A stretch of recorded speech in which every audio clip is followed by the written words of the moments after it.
ராஜா நீர் செய்த நன்மைகள் என் திராணிக்கும் மேலானதே. மனுஷருக்கு நேரிடுகிற சோதனையே அல்லாமல் வேறே சோதனை உங்களுக்கு நேரிடவில்லை.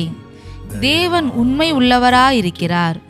உங்கள் திராணிக்கு மேலாக நீங்கள் சோதிக்கப்படுகிறதற்கு அவர் இடங்கொடாமல் சோதனையை தாங்கத்தக்கதாக சோதனையோடு கூட அதற்கு தப்பித்து கொள்ளும்படியான போக்கையும் உண்டாக்குவார். 1 கொரிந்தியர் 10:13. தகப்பனே நன்றி.